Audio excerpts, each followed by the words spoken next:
Eto, matindi to kasi nung nakatanggap ng matinding batikos, eto pong kamera mga kababayan dahil nga po sa pinagtatalunan pa nila kung ipapatawag etong si Congressman Saldico, ngayon may lumabas pong balita na kung saan Representative Saldico maaaring imbitahan sa pagdinig kung masasangkot sa anumang anomalya ng proyekto daw po.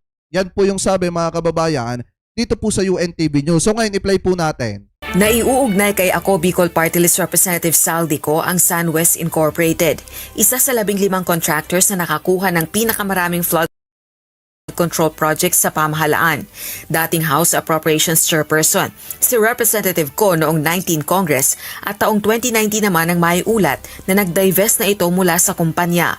Ayon kay House Infra Committee Co-Chairperson at Bicol Saro Party List Representative Terry Ridon, kung may ebidensyang makapag-uugnay kay Congressman Ko sa mga maanumalyang proyekto, iimbitahan nila ito sa pagdinig.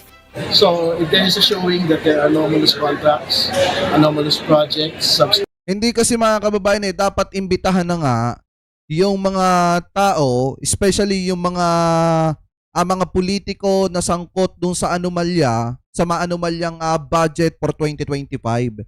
Dapat imbitahan na po yan. Kasi diyan naman po magsisimula lahat. Lalabas at lalabas dyan mga kababayan ang ugnayan nito pong mga taong ito. So ngayon, kung hindi nila may imbitahan itong si Congressman Saldico, ang lalabas dyan, sa tingin ng mga kababayan Pilipino po natin, parang may pinoprotektahan ng Kamara. Parang pinoprotektahan nila etong si Saldico. So much better na imbitahan na lang nila at itanong nila kung ano ba ang nangyari at kung bakit ba tinatawag na maanumalyang budget yung 2025. For 2025 mga kababayan. 'Di ba? Kasi nga unang-una, marami po kasing dapat sagutin etong si Congressman Saldico. Maraming dapat itanong sa kanya. Especially mga kababayan, yung ugnayan niya dito po sa SunWest at kung ano ang nangyari do sa ibang mga budget. 'Di ba yung ibang mga insertion. So dapat maitanong po sa kanya yan. Anyway, tuloy pa natin. standard proposed that are linked to SunWest, then we might be compelled to that. Samantala, si Navotas City Representative Toby Chanco, unang iginiit sa Joint House Panels na dapat imbitahan ng kapwa kongresistang si Ko sa legislative inquiry dahil sa umano'y bilyong pisong halaga ng insertions sa 2025 budget. Diba? Pero naniniwala naman si Redon, hindi ang Infracom hearing ang akmang kumiting dapat duminig sa isyong ito. So ang sinasabi ko, doon sa 13 billion, si Congressman Saldico is a proponent of 13 billion pesos plus of worth of projects. So, ito ay sa BICAM pinasok itong mga ito. Kaya it was in line with Congressman Erice's motion of inviting Congressman Saldico dahil siya ang may alam ng BICAM. So tanungin natin, bakit ganyan? I think I have real objections on how relevant budget insertions is on the flood control program. Kasi parang ang dating dito kung hindi ninyo kayang imbitahan si Congressman Saldico, parang pinagtatakpan ng Kamara. Di umano, etong si Congressman Saldico. Kaya nga dapat sa totoo lang mga kababayan, lahat ng mga tao na pwedeng makatulong dito sa investigasyon ng flood control project at yung mga insertion na yan, dapat imbitahan na. Yung mga tao na pwedeng tanungin, dapat maimbitahan na yung mga yan. Ngayon kung hindi nyo iimbitahan yan, dahil sa meron kayong kanya-kanyang katuwiran, ang lalabas diyan pinoprotektahan nyo lang si Saldico. Kasi this matter is not even raised in the Senate hearing. It's just Congressman Chanco is raising it. So I think if he actually wants to do it, he should file an actual resolution looking into these budget insertions. I don't know if he actually filed it. No? Patuloy na naniniwala ang Navotas City Representative walang patutunguhan ng House Infracom hearing sa maanumalyang flood control projects dahil may mga mambabatas umanong sangkot dito. Rosa Licoz, UNTV News and Rescue. Diyos ang aming sandigan, serbisyo publiko ang aming pinahahalagahan. Kasi nga, eto mga kababayan, sa totoo lang, tama din naman yung sinasabi ni Toby Tiangco na kung saan mga kababayan, wala talagang patutunguhan yan kung mismong yung mga nag-iimbestiga, sila dapat yung iniimbestigahan. Kaya nga, eto, lagi naman natin ito sinasabi na dapat ipaubaya na lamang po nila doon sa independent body or sa independent commission yung investigasyon patungkol po dito sa issue ng flood control. Kasi kung maghihiring lang na maghihiring, wala namang mapapapanagot na politiko, sayang lang ang pera ng mamamayang Pilipino.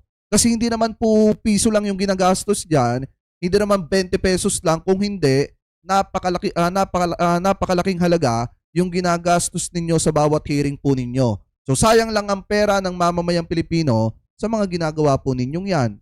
Kaya dapat ipaubaya na lang ninyo sa Independent Commission yung investigasyon. So bukod pa po dyan mga kababayan sa issue ni Saldico, binigyan din ng pagkakataon ng Kamara de Representantes na lumakas yung loob ni Mayor Magalong na sa kanila na lang magpaimbestiga kaysa po sa Senado. Ngayon, eto, mariin ang sinasabi ni Magalong na mas pipiliin niya sa House of Representatives humarap kung sakaling sabay na imbitahan siya ng Kamara at saka po ng Senado. Ibig sabihin, kumpiyansa etong si Magalong na mailalabas niya yung mga daladala niya daw puno na ebidensya at yung mga pangalan ng mga kongresista na sangkot sa maanumalyang flood control project. Kaya nga, siguro gusto rin ni Magalong na siya ay sa Kamara imbestigahan para maipahiya niya yung mga kongresista doon na sangkot sa maanumalyang flood control project. Ano po? So ngayon, ito i-play po natin.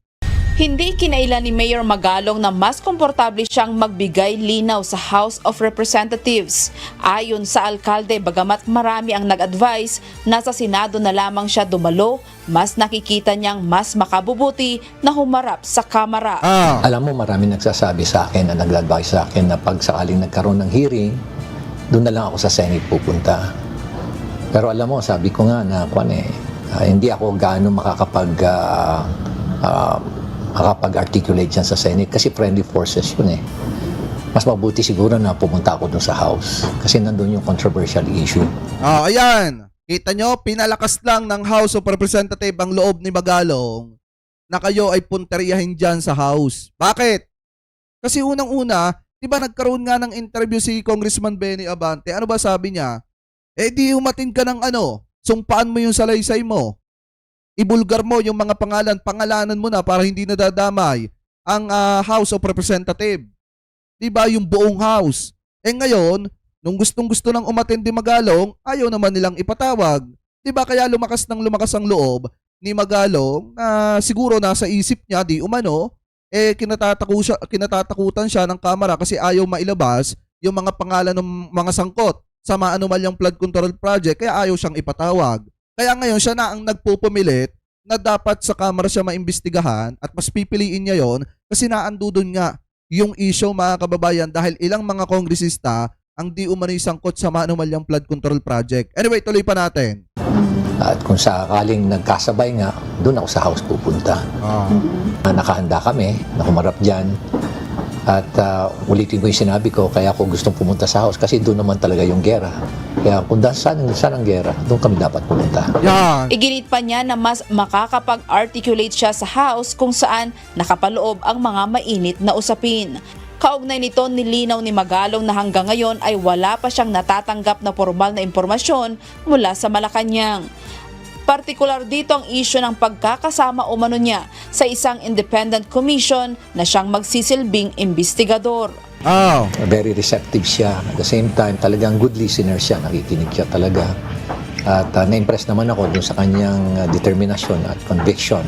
At the same time, yung kanyang commitment talagang i-address talaga itong corruption na nangyayari, especially sa infrastructure projects. Hindi ko alam kung yun na nagkaroon ng impression sa kanya, kaya niya ako siguro kino-consider dyan sa commission. I haven't received anything yet at the moment. Hindi ko rin alam kung kasama ako dyan sa commission na yan.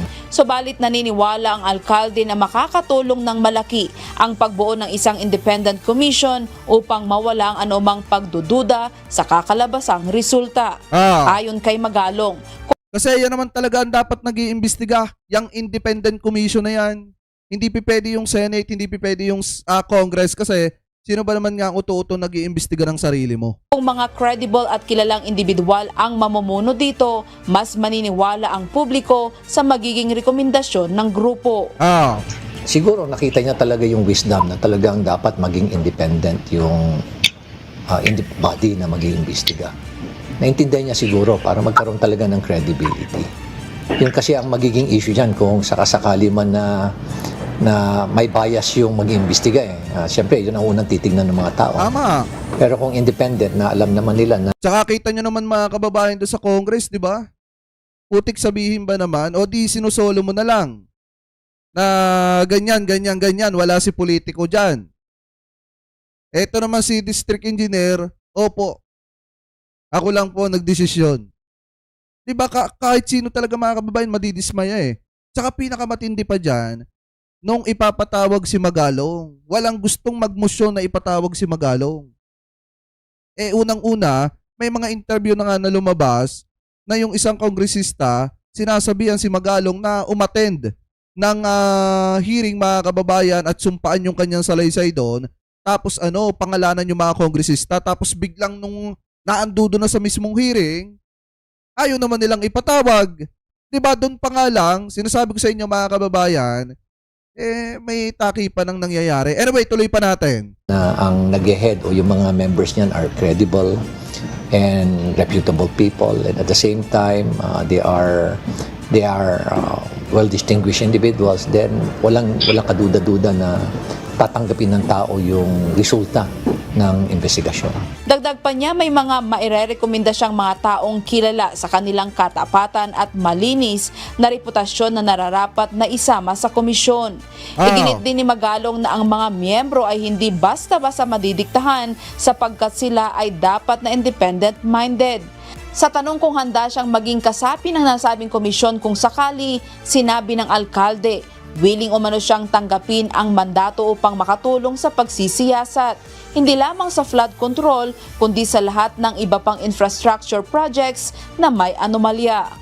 Aminado ang alkalde na mabigat ang trabaho ng isang komisyon, subalit nakahanda siyang gampanan ito kung ito ang kakailanganin ng bayan. Grace Doctolero, humahataw sa balita ngayon. Ano yung sabi ni Magalong? Mabigat ang trabaho ng isang komisyon. Pero kung sakaling mapili siya, wala siyang magagawa kung hindi kung hindi gampanan yung trabaho para daw po sa taong bayan. Ngayon mga kababayan, siguro naman kahit kayo alam ninyo na sobrang bigat ng trabaho ng isang independent commission or Philippine Anti-Corruption Commission mga kababayan. Napakabigat na trabaho niyan. So sino yung pwede sa mabigat na trabaho? Ayan sino yung pwede sa mabigat na trabaho? Di yung tao na marunong bumangga kahit kanino. Diba? Yung mga tao na walang kinakatakutan kahit na sino. Handang papanagutin. Kahit pa sabihin na big fish, basta may nagawa kang kasalanan, handa kang papanagutin. So sa tingin ninyo mga kababayan, sino ang pipwede dyan sa independent body na yan na manguna? Siyempre walang iba kung hindi yung tao na kayang banggain kahit pa big fish. At alam kong kilala ninyo kung sino yon. Yung mga team reply, comment nyo kung sino sa palagay ninyo yung nararapat na maging chairman niyang independent body na yan. Anyway, mga kababayan, ngayon ang tanong pa natin dito, saan napupunta yung mga saan napupunta yung mga perang nakukurakot dito po sa maanumalyang flood control project na ito? 'Di ba? Saan ginagamit ng ibang mga politiko? Eto, panoorin natin. At pag-usapan natin itong isa pang balita na nakita po natin na kung saan, ayon po dito sa Bilyonaryo News Channel, kickback sa flood control project sa La Union, umano'y ginagamit daw po sa vote buying.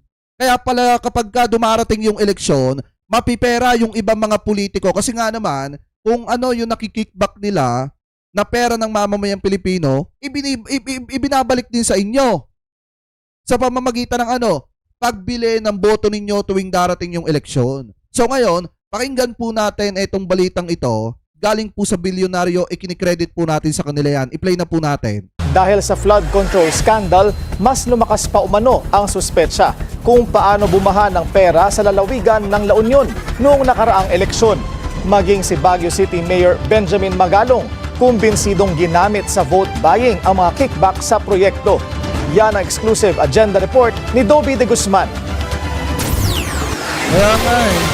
Magtungo naman tayo sa Hilagang Luzon, partikular sa probinsya ng La Union, kung saan matatagpuan ang Bawang River Basin, na kung saan matindi ang congressional insertions.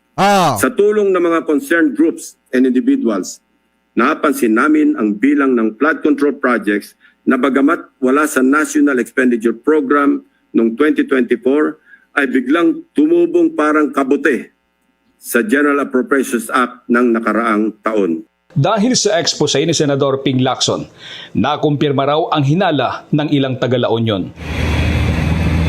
Ayan, Umaharaw ng pera dahil nabuksan ang gate ng biyaya, ang maanumalyang flood control project, at ito umano ang ginamit sa pambili ng boto. Grabe, Sa no? video na ibinigay ng isang source na tumaging magpakilala dahil sa takot, walang tigil daw ang pila sa mga barangay hall. Ang masaklap, barangay officials mismo ang nagpapamigay ng pera. 5,000 bawat isang tao. At yun ay staggered na ibinigay. Hanggang sa pinaka-last minute is hanggang madaling araw, umaga, during the election mismo, nagpamudmud sila ng pera. Grabe. Buong La Union po yan. Sa bayan ng Pugo, 3 ang inaresto dahil sa umano'y vote buying. Ayon sa COMELEC Region 1, sa kabuuan, 4 na insidente ng vote buying ang naitala sa La Union. Ngayon, napaparating na mga kababayan, yung iilang taon na lang. Kasi pagtungtong ng 2027, mainit na ulit yung eleksyon. Sa totoo lang. So ngayon, dyan na ulit mga kababayan, buhay na buhay yung mga kurap.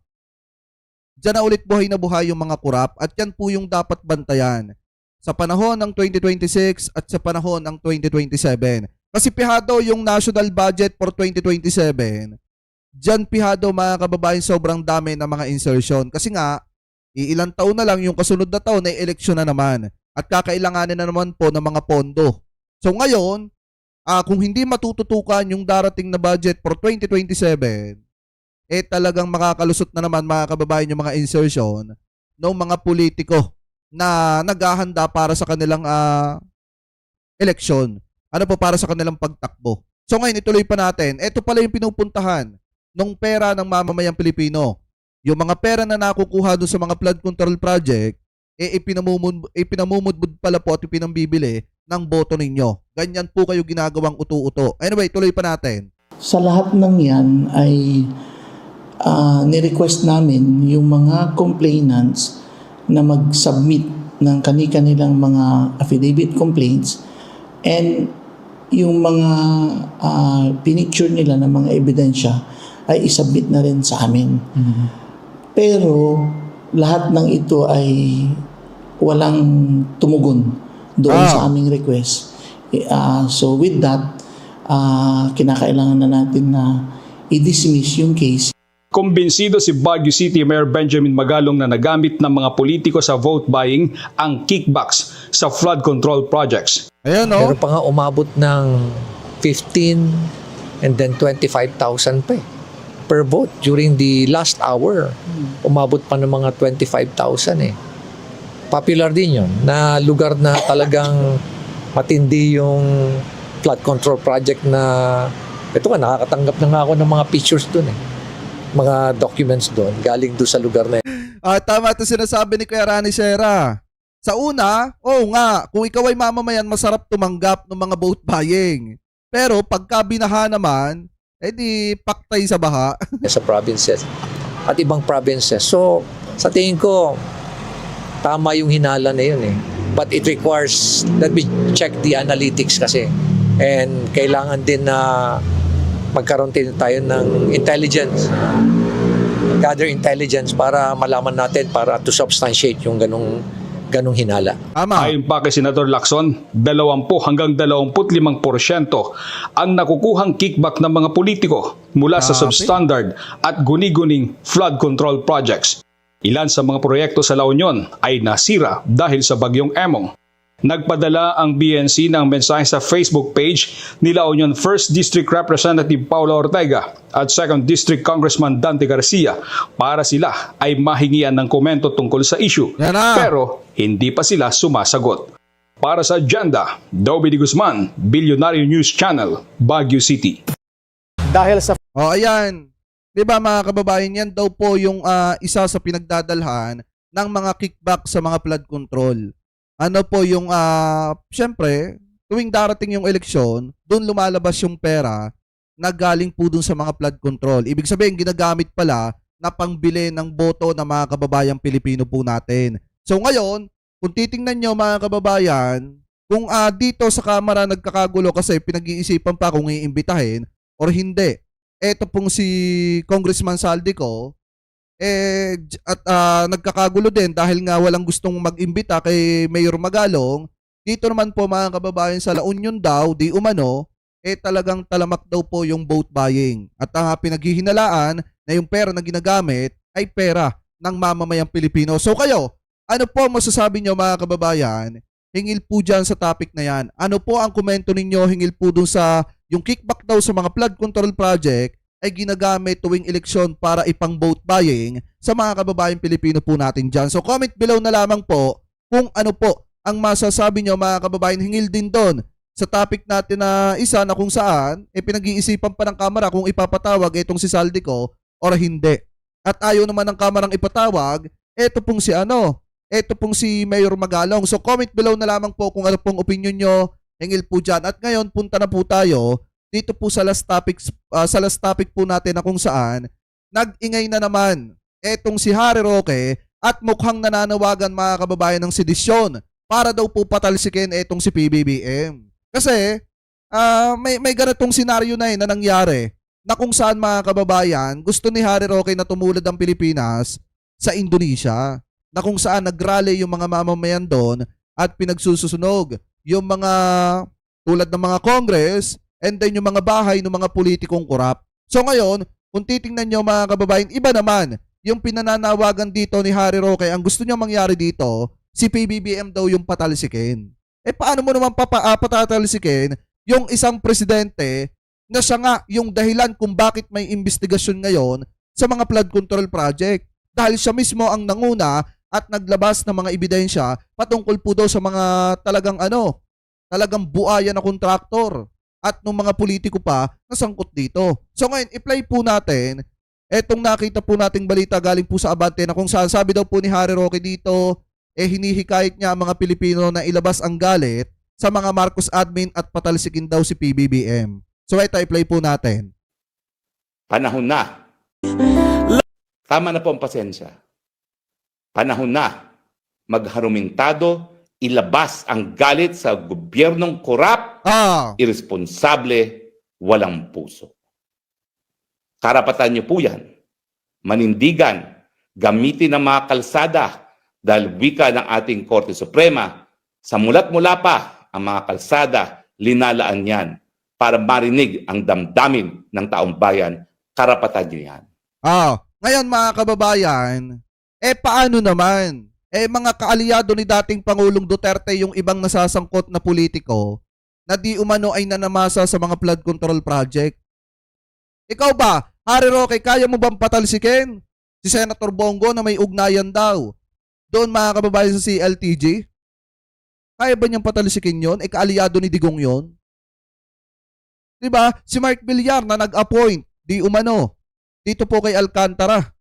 Nga yung mga pangalan na nai-issue mga kababayan Yung iba nga na mga sangkot pa dito sa maanumalyang flood control, mga kaalyado pa mismo ni dating Pangulong Duterte at appointees pa ni dating Pangulong Duterte. Kaya nga kung makikita ninyo doon sa hearing ni Marcoleta, di ba nagsasalita pa si Tito Sen Pinara na agad nung naandudo na sa usapin ng mga appointee ni dating Pangulong Duterte. So ngayon, ito tanong ko kay Harry Roque, paano mo patatalsikin yung mga kasama mo kung mismong yung mga kasama mo nga ang lumalabas dito na isa rin sa may kinalaman sa mga flood control project? At paano mo patatalsikin ang presidente kung siya nga ang nanguna na imbestigahan itong mga ito? Diba? Ang isa pa dito kasi mga kababayan, mukhang nananawagan si Atty. Harry Roque ng kaguluhan sa mga kababayang Pilipino po natin. Gusto niya na tumulad ang Pilipinas sa Indonesia na nagrarally dahil hindi nagustuhan yung mga pinagagagawa ng mga politician. Oo, wala namang masamang magrally mga kababayan, basta nasa tama lang. Pero kung magrarally lang tayo para iupo si Sara Duterte, pangit yan. Dahil alam naman natin, kapag pinatalsik si PBBM, sino ba kikinabang? Sino ba siswertehin? Siyempre si Sara Duterte. Diba? Siya ang magiging presidente. Ngayon, ito panawagan ko sa mga kababayang Pilipino natin.